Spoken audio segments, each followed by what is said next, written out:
One of the things I get asked a lot is, where do I get my collage images? First of all, I've been collecting images for around 18 years now, so it would be impossible to tell you where I got every single image. But I can give you some pointers. When I started out, there was no such thing as computer downloads, so I started out by buying quite a few Dover clip art books, and some of them come with a CD. You can also download these to your computer.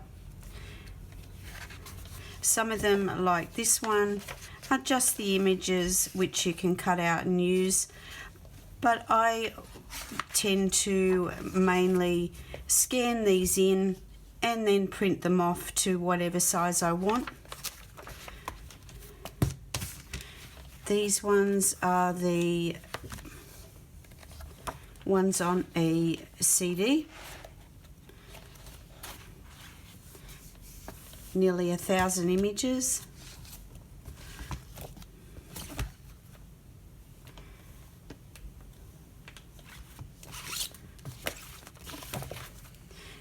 There's also design source books.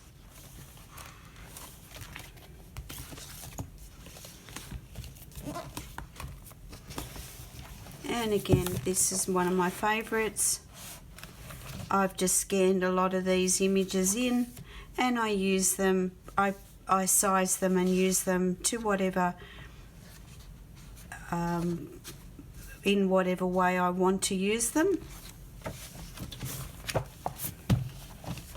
And these Dover clip art copyright free books are still readily available. And I still use a lot of the images that I've saved to my computer from these books. Also at the time, there was no such thing as digital downloads on Etsy, but sellers sold clip art collections on CDs, and I purchased a few of those. Mainly vintage photo collections and real photos of flowers, butterflies, dragonflies, that kind of thing. And again, I have them saved on my computer. The other thing I started doing a lot of early on was collecting pictures from magazines which interested me. And I still have a store of these which I use in my single signature journaling and certain types of glue books. Developing your own creative voice and building a collage stash go hand in hand. It can be like going on a treasure hunt. You need to be willing to put in the time to build your own collage library. Let friends and family know that you collect images. Some of them may buy magazines or have some books, a stash of books that they'd be happy to pass on to you when they're finished with them. Also think outside the box. Clip art collections, magazines and books are an obvious place to find images, but don't forget pattern papers and wrapping papers can be a good source of both backgrounds and images. And I've just pulled out a few here. These kind of things I've cut from wrapping papers, and I've used them for many years as fillers in my glue books. You can also look at pattern papers in a different way and cut out motifs, separate motifs from them. Like these ones had borders and I've cut them out and used them separately. Flowers separately. Buying digital downloads from places like Etsy are another place I've got a lot of varied images and are usually reasonably priced. If you don't have a lot of money to spend, sites like Graphics Fairy offer a lot of free image downloads if you like vintage. As for storage, I started by storing my collage collection in gift boxes, like this one.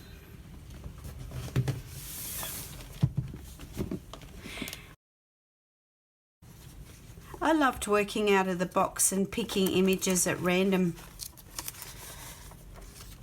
for my journaling and for my glue books.